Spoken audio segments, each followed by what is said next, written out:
Awesome. So, hi, hello, everybody. Welcome back to Intentional Oversharing with me, your host, Neely Kimmy, as always. Today, I have a special guest. I'm really excited to introduce Taylor Campbell-Phipps. Taylor, I would love to pass it over to you and have you tell us a little bit about yourself, maybe what you can remember about how we came to know one another and what you do, whatever you want to share. Great. Thanks, Neely. Hi, I am Hi. Taylor, and I think I recall connecting with you, Neely, on LinkedIn when I was in like a big transition in my life. I was coming from like a tech sales world, and part of my job was connecting with a bunch of tech bros. And I mean that in like a half derogatory way because I still have my like favorite tech bros that I do keep close to my heart. But like 90% of them, not really the case. So, anyways, I had LinkedIn and I was like, hey, I need to have like more cool people, interesting people on my LinkedIn, or else like I'm gonna go crazy because I at the time like was trying to have a LinkedIn presence. I really get very iffy about that. Sometimes I like post for a while and then I'll like ghost for a little bit. So still working on that. But Neely, you became this like North Star for me on LinkedIn where I was like, oh my God, it is like possible to be yourself, express yourself, be honest in how you feel about the world, about how you feel in general. And people are attracted to it. And there is demand for that kind of, I feel like authenticity is like a buzzword now. But at the time, it really was like diamond in the rough vibes for me. Really, really like anytime I see people interacting with you or your post or anything, I'm constantly going through the likes and like the comments because I'm like, okay, these are also really cool people. Like I need to like connect with them. Like it really gave me some light at the end of the tunnel because when I tell you I was in this like I don't even know, like just every single post was like what I learned about like tech sales from my like bachelor party weekend. I was just like, where am I? I'm not in the right place. I need to find my people. And then I found you. So that is I don't recall knowing me, I probably like DM'd you or something and was like, "Hi, I'm obsessed with you." But I'm not quite sure like what was the exact exchange. I was just gonna say, I think you might have like left a comment or something on one of my posts and just were like something about a coffee chat or like we need to chat or something like that. And it was very like direct and like let's be friends kind of thing, which I respond to. Like, if you want to coerce me into like a Zoom call or whatever, that's the best way to do it. Just like, we're obviously friends already. So, Yeah. yeah. Yeah, I mean, I come from a world where I was like constantly the new kid, which is like we can go into the lore of all of that later, but I went to like a ton of different schools and yeah, I was just always the new kid. So I really built this kind of muscle of like if you want to have a friend, you got to hunt a little bit. Like it's not just going to come to you. So yeah, I appreciate you liking how direct I was because I think sometimes people can be a little off put by it or maybe unsure because they're just like, what? Like this girl came out of nowhere. Like, why is she like so sure about wanting to like, you know what I mean? I think, which I like, fair enough. You know what I mean? Like, I don't think there's anything wrong with that, but I appreciated that you were like meeting my energy, so to speak. hmm Yeah, I think also like, I don't know, this is going to probably sound like a flex and I only mean it as like being authentic, but I think like I try to be very much myself online and I think I'm kind of a cool person and I like don't hate myself anymore. So it's kind of like, especially if somebody like, if I get good vibes from your comment itself or from your profile or whatever, and then you say something like that and like the feeling is kind of mutual, like, can't go wrong. I'm not going to be like, oh, this person obviously has ulterior motives. They're trying to like trick me or Right. something. I'm Well, like, no, I'm pretty cool. So they're probably cool too if they can see that. yeah, like I like, obviously you have fans, Neely, you know what I mean? And I'm, like, the kind of person who just, like, I'm fan behavior, but, like, the only thing that, like, sometimes I get bummed out about is I think that people like, I don't know, I think sometimes people are like, fan behavior is, like, icky, but I'm just like, if I'm a fan, I'm a fan, and if I'm not, I'm, like, not, you know what I mean? But if I am, then I really, like, what am I trying to prove, you know what I mean? Like, Yeah. I'm not like, yeah, like, I don't know. I don't know. Well, obviously I'm into it, and you went about it in a way that I was super receptive to. But yeah, so I want you to share a little bit about you were talking about like the tech bros and kind Yes. of trying to like get away from that world a little bit. What is it that you are doing and working on right now? Oh my gosh. Okay, so right now I recently started 2 Nil Media, which is a media tech startup. This was really born out of my like yearning for more long form content about Black women athletes and soccer. So it's starting out in like a very, very niche space, which is intentional. Last year, I got really sick over the summer. I had started this like sales and marketing kind of boutique firm, and most of my clients were tech startups, and I was basically like advising founders on go to market strategy, and scaled it up like pretty quickly, if I do say so myself, but I was like running myself into the ground. And I really enjoy working hard, but for me, I keep getting reminded by the universe how much that effort needs to feel fulfilling for me, and it just wasn't. And I think really my body was rejecting my entire lifestyle. And so, I got sick, was diagnosed with ITP, which I'm not even gonna try to, like, pronounce all the words, but basically it is a diagnosis of exclusion, meaning they tested for everything else and everything came back negative. But my immune system was attacking my blood platelets. So, I had no platelets by the time I had gotten to the hospital. I had bruising all over me, and it progressed to like me bleeding in my mouth. And then I finally went to the hospital and was like, what's going on? And they admitted me right away. I was there for like 2 weeks doing different transfusions and testing. And they didn't really figure out what was going on, but my platelet level kinda got stable, and they put me on, like, steroids and stuff, and then I left, but then I relapsed, which is when, like, everyone got really kinda, like, weirded out and was like, "Wait, what's going on with you, actually?"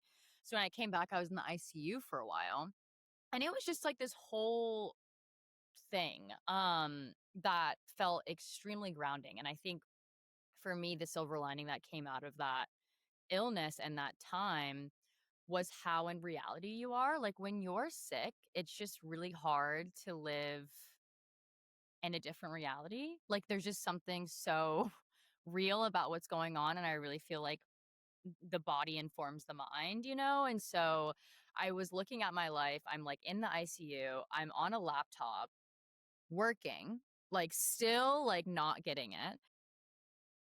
And then I don't know, I just had this aha moment of just like, "Okay, when you leave this hospital, because 'cause you're gonna, like, leave, everything's gonna be fine." Things were getting a little dire, but, like, I was like, "I think I'll be fine." But we have to, like we meaning me, myself, and I, we need to, like, design something different because this isn't gonna work. You're not gonna be able to, like, go back to what you were doing, where essentially the strategy was, like, pedal to the metal. You need to work smarter, not harder, and maybe you deserve a life of leisure. Like, yeah, I don't know. But I think a lot of that belief around just like I'm always busy, I'm always hustling, all this stuff really came from my background in competitive sports and then in tech and sales and all of that. But outside of that, I like immediately went back to therapy because I was like, I'm definitely gonna need some like professional help to like figure out what I'm doing next and what my soul is like most interested in. And in doing that work, um, I really started to think about my relationship with soccer, my experience in college when I played soccer. And a lot of it came back to like, oh, I wonder how much like the racial component was in the room with me all the time whenever, there were things that happened. And not to say that it was consequential necessarily, but that it was there in a way that I hadn't really thought about. So I started looking for resources to see if there was anything documenting that experience or talking about it. And I saw stuff here and there, but nothing really like large scale in terms of like a documentary or anything like that. And so I started I have a really good network in sports. I just was running from it since college. So once I got back into kind of the soccer sports scene, I was welcomed with like open arms, and everyone has been so gracious with their time, and I'm just kind of talking about what I want to do and this project I want to start. And in doing that, I've really kind of built this team, and developing the project led to other opportunities, which ultimately led to a Nickelodeon episode we pitched essentially, and that aired in November. Originally, it wasn't like a kids' content idea that I had, but I mean, I'm not going to say no to Nickelodeon, you know what I mean? And honestly, it ended up getting straight to the point, which is like, I really want like young Black girls to see themselves on screen in that kind of like national way. And it was really well done. But, anyways, the business side of me, which looking at it from that perspective sometimes, was like, oh my God, there's actually like a lot of white space here. And there's some large tournaments coming up, the World Cup and the Women's World Cup and the Olympics, and women's sports is having a moment right now. So much investment is going into it. Um, that, let's make a company out of this and really own the IP and the creative. Because these stories, I mean, they are so precious. Hollywood, although full of, really, really good people, the business is brutal. And so it also became clear that having ownership was going to be imperative to be able to tell these stories in a way that was like really authentic. So I still have on my kind of like marketing sales hat, but I'm putting on my producer hat, which I still am very reluctant to say because I'm so green and like, yeah, I don't know if it's like totally fair to like say that. I'm not sure who's telling me I can't. No one has. It's just myself, but that's what I'm that's what I'm doing now. Yeah. Long-winded, which good No, podcast for that hey, kind of answering. yes, it's all good. I'm so into it. Well, and so with this project that you did with Nickelodeon, would you call the role that you had producer? Is that what you were Yes, doing? technically the credit was, yeah, I was a consulting producer, so I really, really wanted an EP credit.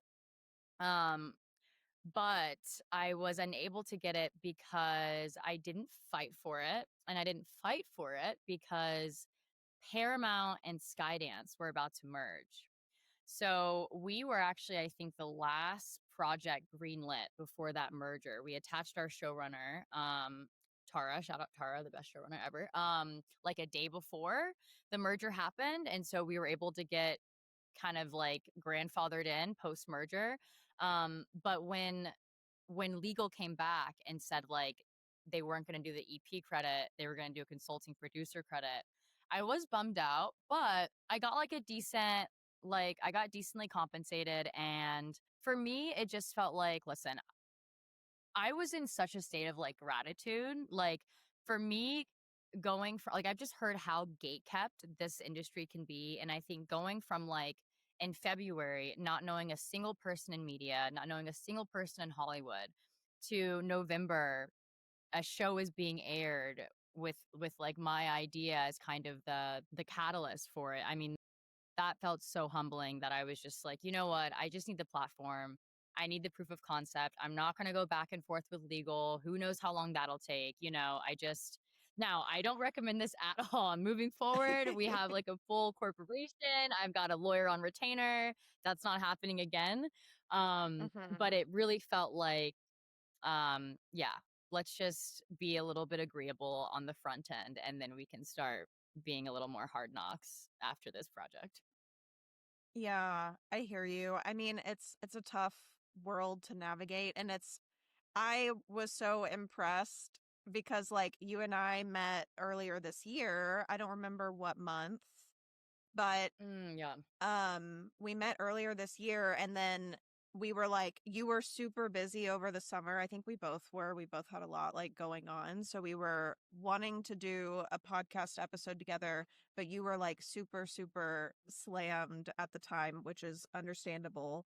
But it was so cool to like kind of be like on the outskirts and kind of like just taking in whatever I happened to see you post about, or if we texted Yeah. and like getting updates on your life. But then all of a sudden it was like months later and you're like, oh, no big deal. I just like did this cool thing on Nickelodeon and have this like article Yeah. where I was there's an extensive interview done with me talking about this project that I did. And I'm just like, Oh, that's cool as it's fuck. so Like crazy. so cool. Um, Yeah. yeah, it's like yeah, I don't know. It's just it is a very it's been a crazy year. Mhm. I don't know, and I can't help but feel like one, I do think I'm a very lucky person. And I think luck is like a lot of it. It's just such good timing, such luck that the people I met knew the people they knew and the timing of it all. And I don't know, I just part of the treatment or work that I've been doing in therapy is just like what do you want? What do you care about? And that kind of like genuine passion is like so infectious and like intoxicating that you probably are much more likely to live a life that's fulfilling with that being like the source of every kind of pursuit than any other. Like the first thing that my therapist said to me in one of our few sessions was like, and she uses like businessy language because she says I use that as like a defense mechanism when I'm trying to like detach emotionally from things. But she'll like meet me there and she's like, I want you to consider to divest from the impression management business. And I'm like, huh. I've been very invested in managing impressions. And she's like, yeah. Like, yes, I think you have. And yeah, she's like, yeah, no shit. That's exactly what I'm trying to say.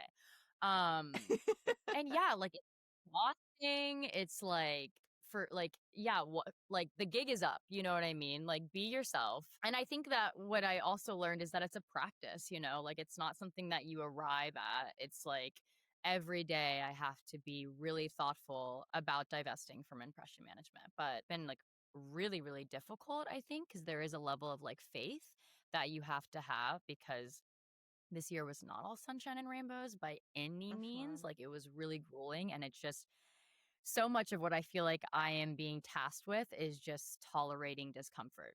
Like I was talking to a friend the other day and it feels like so often it's like there's like a fire in front of me and like my face is like this close to the fire and I'm not burning. I'm not like my skin isn't melting, but it's really fucking hot.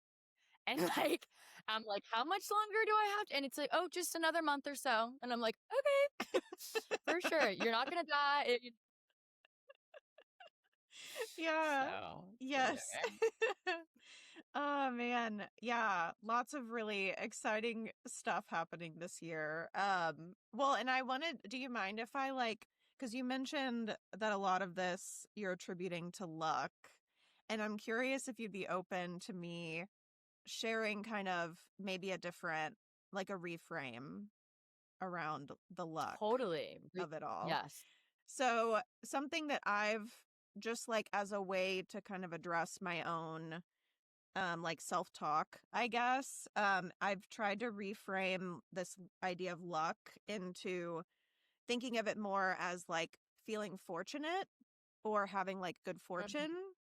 To me, there's Mhm. something, and I could be, maybe this isn't like the best replacement for what I'm trying to say, but it does feel like with feeling fortunate or being fortunate in general, that's less just like completely leaving things up to fate. It's not like everything is completely just happening to you and at you. Like there's work that you're putting in.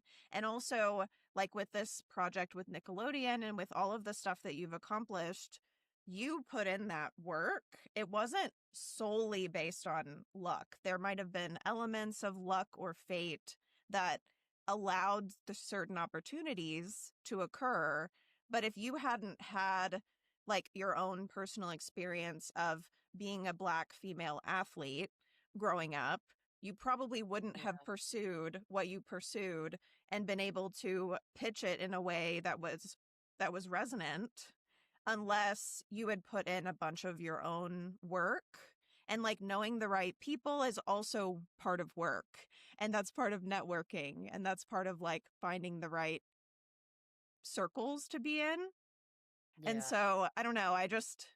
I like whenever people like attribute stuff to luck, I'm like, wait a second, that like erases so much Yeah. of your hard work. Yeah. No, I totally see what you mean. I mean, I think there's definitely I think your reframe is pretty on the nose, and like sometimes I think about this I don't know if analogy is what it's called, but basically like I think Kerry Washington said it like in an interview once, but she's like, you have to run to the bus stop. Like you have to like try to get to the bus stop. If you miss the bus, then it's fine. But, like, you still have to try and get there, and then if you get there and, like, you make the bus, that's great. So I think that kind of combines both the kind of, like, you need to work for what you're wanting and, like, be interested in it and invested in it, but also not be attached to outcomes. So it's very, like, Mhm. process oriented, which I think has also been a big part of what I'm trying to really lean into is just, like, focus on the inputs and then, whatever happens, happens. And I think the whatever happens is a combination of like, what's that saying? Like when opportunity meets like, well, I don't know what it's called, but it's hard opportunity meets hard work or whatever. Like if you prepare for it and then you get the opportunity, it's like the door can open, but you still have to like do something well when you walk into it. So I Right. appreciate the reframe. I totally do. Well, and like you said, this was like what you've been focusing on more recently that you're actually like more passionate about is a pretty like niche area, and it's not something that is women's sports is having a moment like you said, and the timing is probably beneficial that this is what you're pursuing right now, but at the same time it is niche and it still doesn't get the level of attention and like respect as it always should have. And so you're just like you just happen to pick like the perfect time to be like focusing on this, but also it's not something that there's not already like a path laid out for you. Like you're still having to forge that path as you go. So I just wanted to call attention to that because you're a badass and this is happening because you're making it happen. I am um sheer will. yeah. um Yeah, I mean, I've always I just I'm the kind of person where, like, I just always wanna throw the Hail Mary if I'm on the field. Like, I really am interested in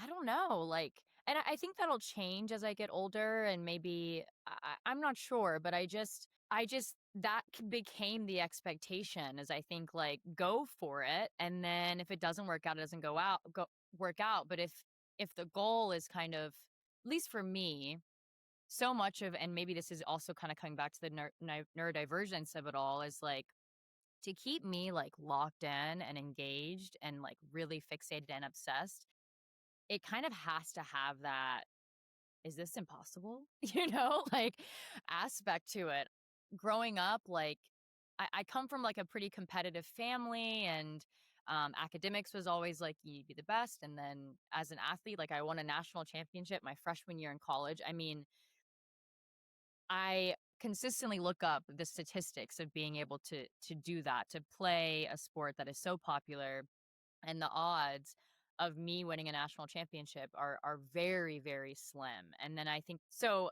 but that's my normal, you know what I mean? So it just I don't know, whenever I talk to people and it kinda like it also gives me that little edge on my shoulder, like a chip on my shoulder kind of thing where it's like, I don't know, I just have this kind of like fire to keep pushing the boundaries and anybody who feels like, or I get any feedback where it's like, is that like seems kind of risky? And I'm like, yeah.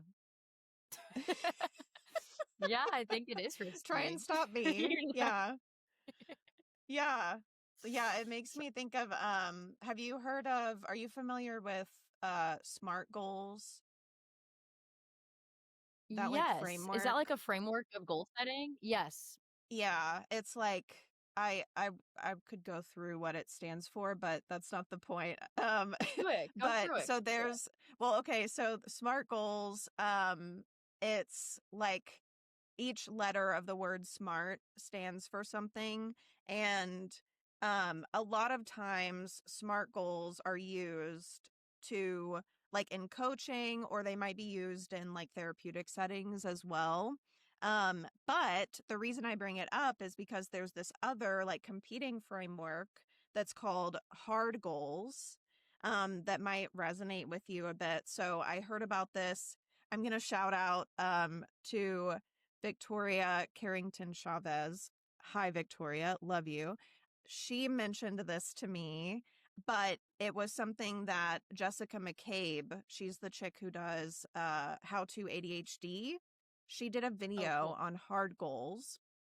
You're just following in this path that we're on. But Jessica McCabe did a video on hard goals where she talks about it as like something that might resonate more with ADHDers than the SMART goals, because hard goals, it stands for like heartfelt, animated, but I've also seen it referred to as ambitious, required, and Mm. difficult.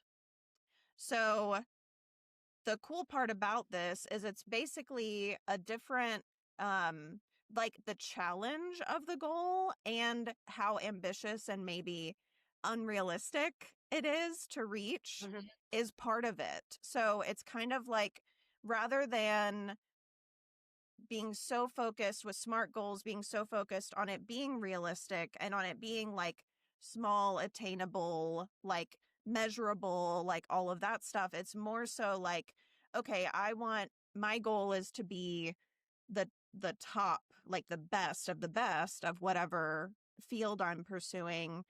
And having that as like your North Star or like what's guiding you is what makes it feel like it's worth pursuing, you know?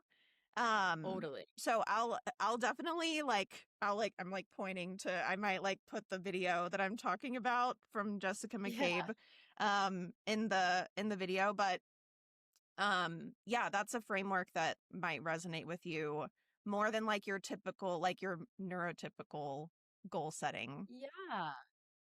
You're so yeah, that definitely, like, doesn't even might resonate, it totally resonates. I mean, it makes me feel alive when it has all those the heart, like, I just yeah, that encompasses it entirely, like, I'm gonna show this to my girlfriend after this and be like, "Look at this, it makes sense, it's like, this is why I'm crazy, this it totally is like, Yeah. this is why my goals are so, like, off the wall." I mean especially, like, every single one of them. And I think especially, like, what's interesting about the hard is that, okay, animated, required, difficult, but the connects with passion and emotion is the element that I was missing, I think, until now. Um, and so, yeah, it just feels now I feel like I'm, like, perfect, like, the trifecta. Because it's I mean, when the episode aired, some of my team is based in LA, and they were doing these amazing kind of like grassroots activations in Southern California, and, apparently one mother of a girl, like maybe 8 or 9, came up to one of them and said, like, "I just want you to know that, like, my daughter almost stopped playing soccer because of how, yeah, like, uncomfortable at best is the word I'll use. She felt, in the sport and how it just didn't feel like a place meant for her or built for her. And now that she's watched this, like, I think it's gonna, like, change everything. Like, we were this close to not returning next season. And that kinda stuff, like, I'm just like, "Oh my god, like, are you joking?" So and just some of the yeah, a lot of the things I've received from people who are just like, "Oh my god, this is such a breath of fresh air," and I think what we really were trying to balance, particularly with the Nickelodeon project, um, is that, we didn't want it to feel provocative or anything like that. Like, I think there's an opportunity for that. I have in my LinkedIn, professional ruffler of feathers, which I still very much feel that way. But but for this, it really needed to feel like family friendly and feel good to an extent, but also like an opportunity for people who aren't young Black girls playing soccer to empathize with the experience and be like, or is it sympathize? I always get empathy and sympathy mixed up. What's the I one that think like you don't empathize know would be it? right. Okay, perfect.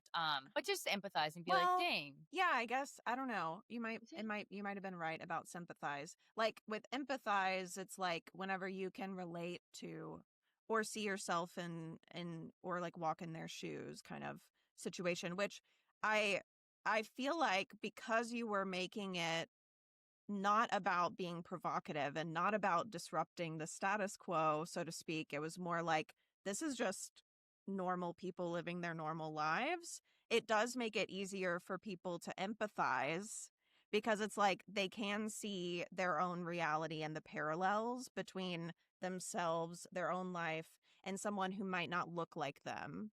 But you're just Mhm. presenting them in like a very normal, because they're just normal people doing normal things. Yeah. These themes are universal, like belonging, like who doesn't wanna feel like they belong, you Uh-huh. know? Like, I think that anyone can relate to that, and, I think what it also does is kind of, and what I think Tara, our showrunner, did such a good job of really threading that needle was, like, kind of touching on aspects that I think will continue to unpack in future projects, like the youth sport pay-to-play model, that really exacerbates a lot of the racial differences in sport, and then also just a lot of, yeah, the overt racism that still exists like till this day in sport, and that there's this kind of misconception that sports is a meritocracy, and that's really never been the case. An interesting kind of phrase that our team will throw around is that the best 11 are actually not on the field.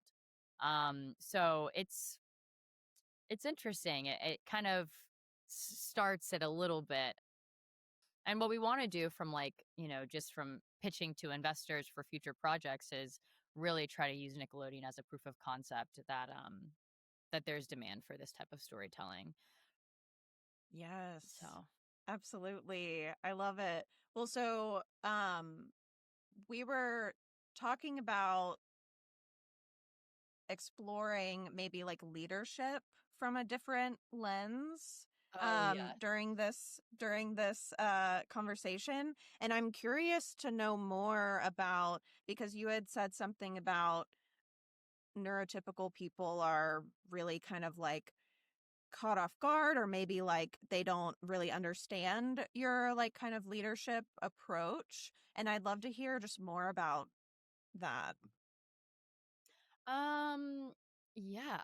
So I don't know. I just feel like figuring out like what kind of leader I am and like who are my role models as leaders. I think when I'm like so much of like the algorithm that my like TikTok and Instagram feeds me is like meditations, Marcus Aurelius, and I'm just like, I like definitely, like, don't get me wrong, like I love a stoic, but I don't know, I need to like I need to do, I think, more work because I know they're out there and I know it's out there on how to lead from a place that feels like the most me, because again, I'm trying to like divest from managing impressions, and at the same time I do think there's a responsibility to being a leader that I want to take seriously, and that doesn't mean I need to change, but I really struggle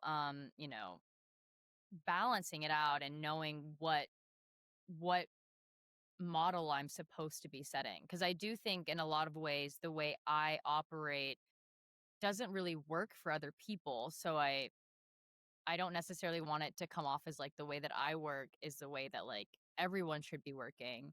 I just there's a duality to how I approach things that I think can be very contradicting. Like I think sometimes I'm like so silly, so like, you know, go with the flow, type B, very collaborative. And then there are times that I think I can be very authoritative, very direct, very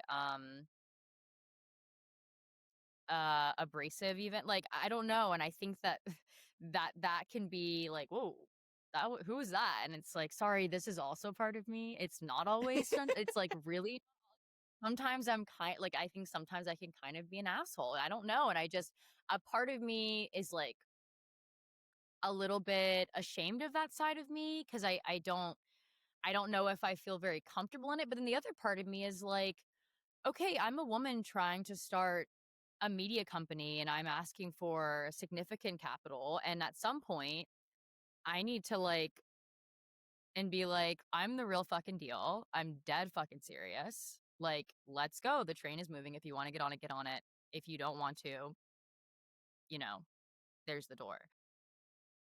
And I think that's like I don't know. I think I need to work on on that a little bit and how I communicate um and delegate and like all of these kind of newer challenges that I think come with leadership, especially as a woman.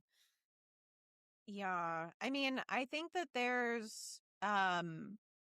I definitely think that there is space for all of the different ways that one can lead within the same like human, right? So like something that I feel like with so many of my calls, I always bring up human design, and I'm definitely gonna check in with you after this because I'm we have to obsessed with talk human about. design.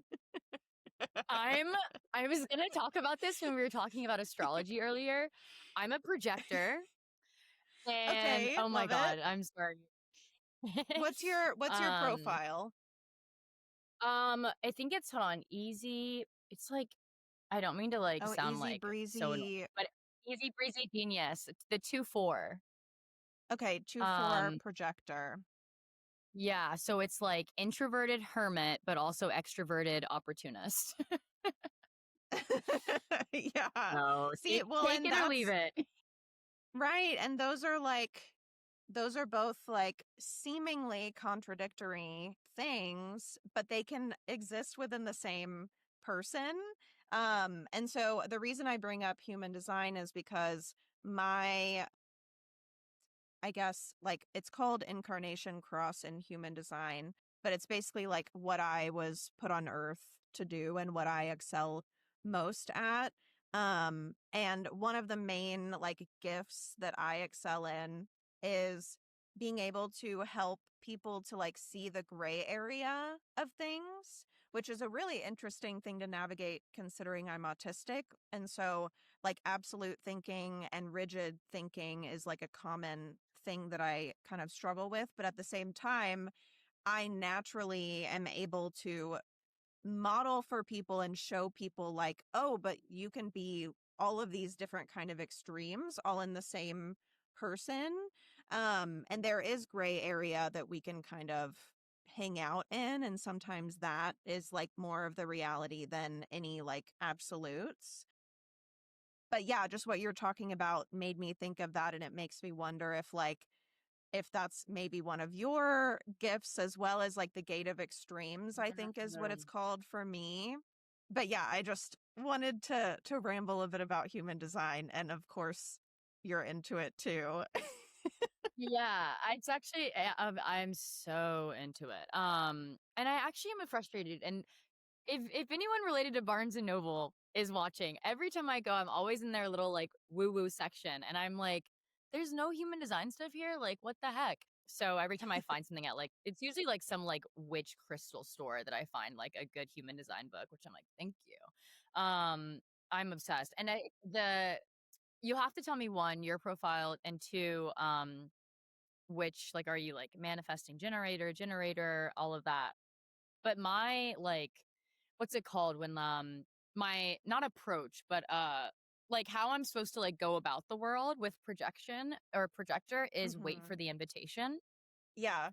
which really is like the case for me, and I can always tell if I'm like I don't know, when I think back to a lot of the good things that have happened, it's been like wait for the invitation. Like, essentially, the directive is like, be yourself, work on the things that you're passionate about, and then you'll be identified along the way. Yes. Okay. So I know a lot about projectors because I'm surrounded by them. I'm not a projector. My wife is, and then like one of my best friends is. I know a lot of them. I'm a manifester in human design, and my profile is 5-1. So that means I'm a heretic investigator. So basically, Whoa. like people perceive me as a heretic. So I like tend to challenge the status quo. I have like wild ideas and I'm trying to get people on board with my wild ideas. But then under the surface, the investigator is like me doing research that backs up my like wild ideas essentially. But what's Mm, interesting is like manifestors. So, by comparison, like you said, the strategy for projectors is to wait for the invitation. For manifestors, our strategy is to inform and then initiate. So, we like mm, start stuff, we like initiate a lot of things, and we part of that process is we need to communicate to people what our plan is, like what it is that we're about to do. And that just helps. It's not about us getting permission to do it, it's just about us reducing friction so people kind of know what to expect. And what's interesting about like the projector profile, so I see a lot of interesting kind of parallels between manifestors and projectors in the sense that like for us, like we have like waves of energy basically. So we'll have mhm, like these like times where we can produce a lot and we can like put our energy toward a project and put a lot of mhm, effort into it, but then time to kind of we need downtime to recover from that. Whereas generators and right. manifesting generators kind of have like this replenishing well of Your energy engine is, all the like, time. insane. Yeah, it's wild. It is But wild. something that I love about projectors is like this waiting for the invitation. A lot of projectors that I meet are like, when they read about what it is to be a projector, they're like, I hate this. Like, I don't want to just wait around for Right. invitations. I want to do stuff. Like, a lot of times, you like are born with an inherent wisdom that needs to be shared with the world.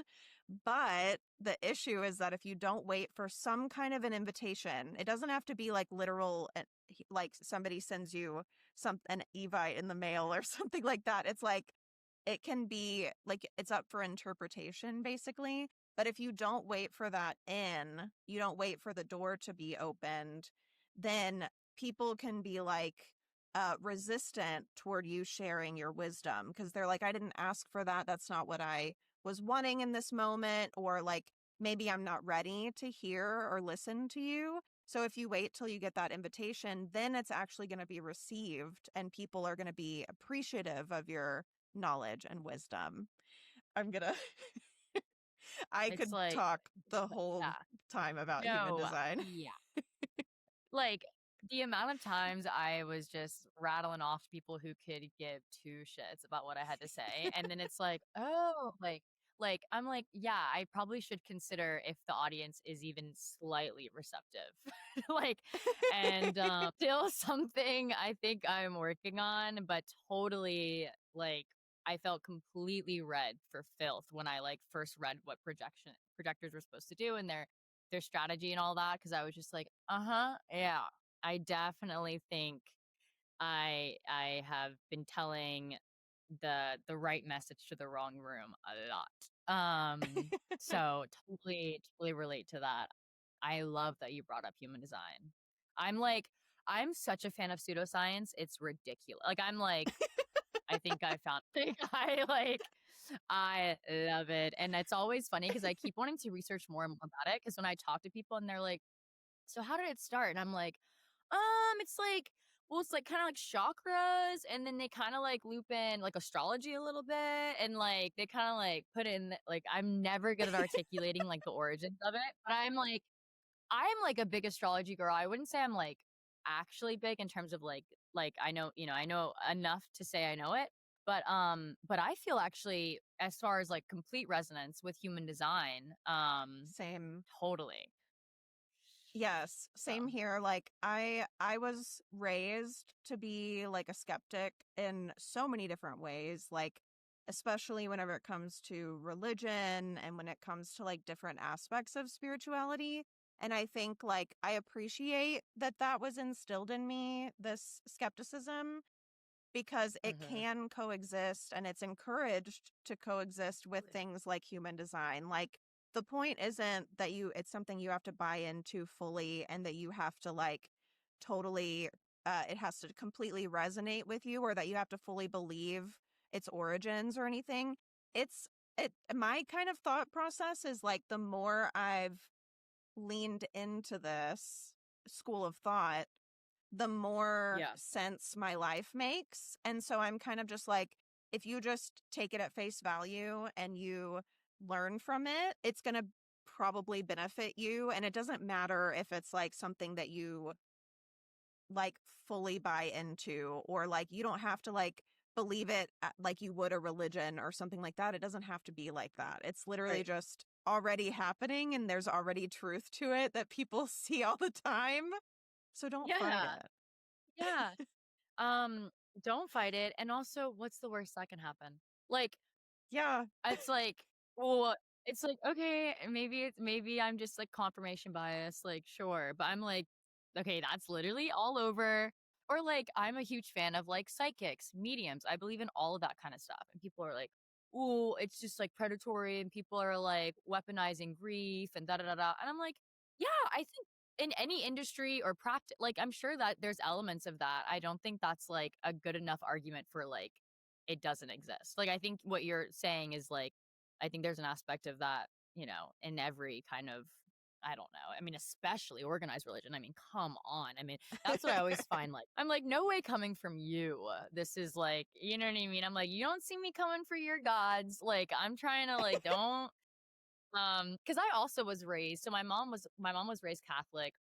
I did go to, like, Catholic schools growing up, and then my dad as well went to Catholic high school, but my dad is an atheist, my grandfather's an atheist, but both of them married, like, extremely devout religious women, which, um, I would not recommend Interesting. that kind of, like, parent. Very, but yeah, yeah, we'll leave that there. But yes, it is interesting. Yeah. Um, okay. Love the I'm always down for a human design side tangent. And it's always relevant in my mind. But yeah, I feel like with your approach to what you're doing right now and to leadership in general, you're kind of like modeling. You might still be like getting your footing and figuring out exactly how you want to present yourself, and that's super valid. But it does seem like you're kind of like basically showing people and modeling for people and modeling for your teams that you can be multifaceted. Like you can still be yourself, but you can also be like sometimes assertive, but maybe sometimes people pleasing and like placating, or sometimes you want to run the show and sometimes you specifically don't and you want somebody else to kind of step in. All of that is super valid and it doesn't take away from like your abilities as a leader.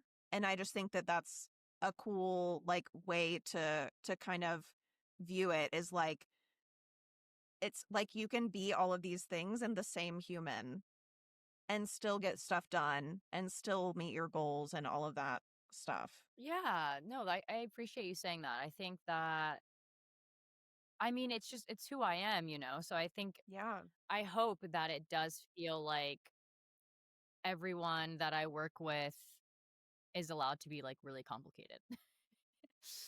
Right? Um, and you right? Like, I'm just like, "Sorry about that, like, outburst yesterday." It's just like, I don't know. I try to take responsibility and I try to apologize when I feel like, yeah, when I feel like an apology is due, or if, I think like, "Hey, that's on me," kinda thing. And I'm learning. I'm always learning, and I think that that helps too. It's important to, like, be, like, very flawed. I don't know how I feel about that take, but I just I'm not I'm not like I'm just not I'm not interested in, like, trying to be the person that you, like, last met when you met me. Like, I think I felt so Mhm. beholden to, like, an experience that someone had of me last time they saw me, whether that was, like, yesterday and I was in a really good mood, and now today I'm, like, not in a good mood and feeling like, "Oh, no," like, they're gonna think I'm, like I don't know. I don't know what the insecurity or the anxiety around it is, but I really try not to subscribe to that anymore. It's like, you're gonna meet who Taylor is right now at, like, 12:45 on a Tuesday, and I am in no way, like, beholden to being this version of myself in an hour. Like, Yes. I don't know.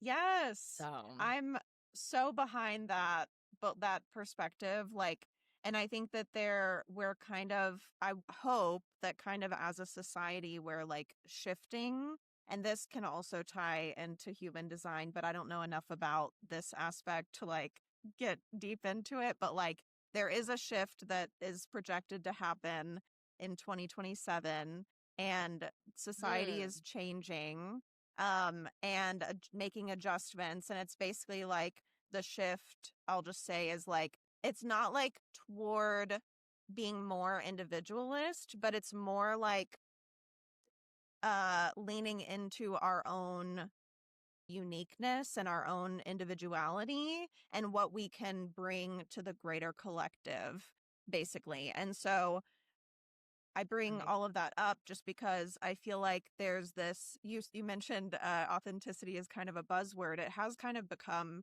a bit of a buzzword. It's still what it is though, and that's still the word that makes sense to describe a lot of what we're talking about. I don't see anything wrong with that, even if it's kind of been commandeered in like a buzzword way. But it's Yeah. like I feel like a lot of what I'm doing with my business and as I'm building my audience, I'm like building in public, which can be a very vulnerable state to be in. But that also naturally shows people the different facets that exist as you're learning and trying to figure out how you want to present yourself and trying to figure out what you want to dedicate your energy toward and what you don't. So that means making mistakes. That means being flawed. That means maybe jumping headfirst into something and then realizing, oh, wait, this isn't right. Actually, I need to backtrack. Like that has to be Yeah. okay. And I think that modeling for people that that's okay and you aren't going to ruin, like the world's not going to end if you do that, can just be Yeah. really like freeing for people to witness. I think it's really freeing. It's like, what is that quote? I think it's by Marianne Williamson. And it's basically like, my deepest fear is not that I'm inadequate. My deepest fear is that I'm powerful beyond measure.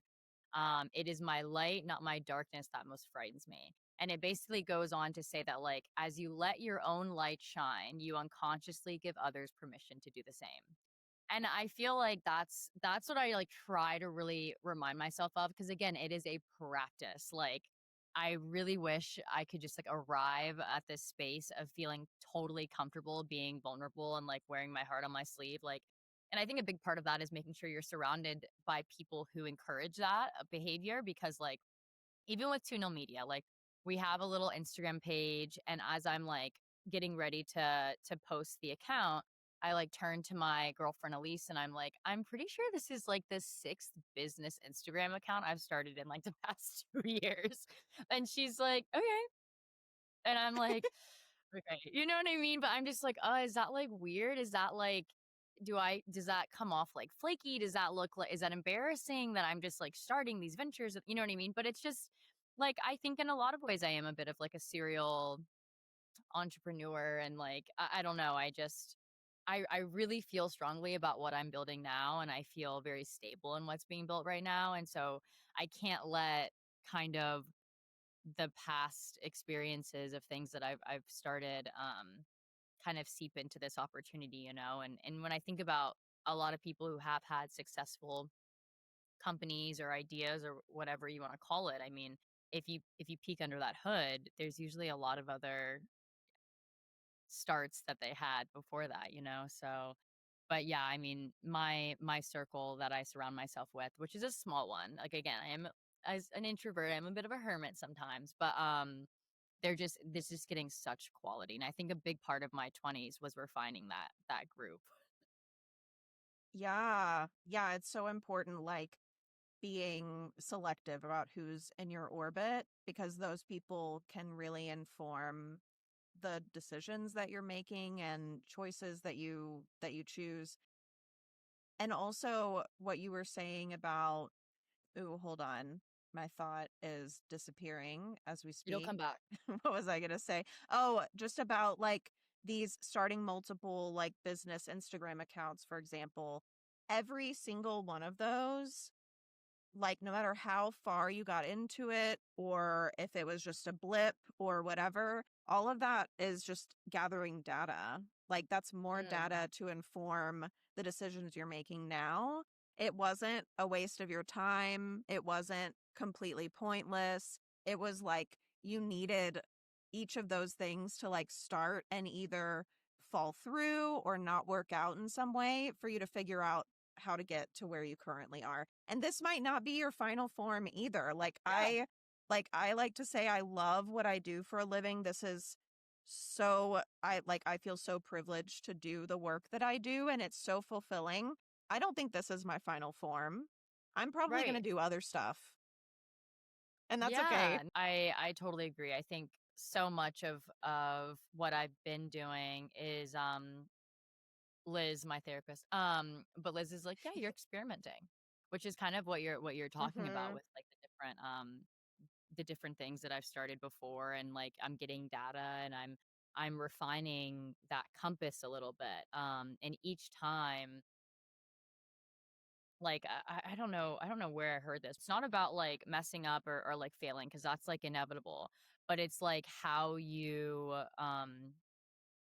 what you learn from that experience that is really kind of the separator is like, okay, what did I learn from that? Okay, I found out that I actually should have done this a little bit or over indexed on that or just and that kind of stuff is fun. Like I that kind of tickles my brain, that amount of like acuity into something, you know what I mean? Of just like Mhm. but building in public I think will always be a deeply courageous and vulnerable thing. So I you very much admire me. Absolutely. Wait, I admire you. And also I Same. admire you. You I admire do. I'm like, "And you admire me." Oh, how And embarrassing. you think I'm so cool. That's how we should just yeah, that's how this should go, is just us talking about how much the other person likes us. Yeah. But yeah. I wanted to give you a chance to share like how people can connect with you, how where people can find you. I'll make sure and put any links that you have in the video description below. But yeah, how can Mhm. people like keep up with what you're working on and what you're doing, Taylor? I think LinkedIn, like, message me on LinkedIn, connect with me on LinkedIn. I think we'll be posting more about the projects that are in the works on tunelmedia.com. There's also an email there if you want to learn more about the projects. I think it's info@tunelmedia.com. If you want to pitch us some projects or ideas. Um, but yeah, I think both of those spaces are totally perfect. My email is taylor@tunelmedia.com. But yeah, that's where to reach me. If you want to learn more, yeah, reach out. Awesome. Yes, check out Taylor. Follow all the cool stuff that she's doing. I appreciate you so much for I appreciate it so taking the much. time and I'm so glad that we were able to make this happen because I know that Oh, it's been we such a won't talk busy about year. how long, how many reschedules we've done. We don't have to talk about that. I think it happened when it was meant to happen, Exactly. and I appreciate, yeah, I just like working with you. So thank you. Pleasure is mine.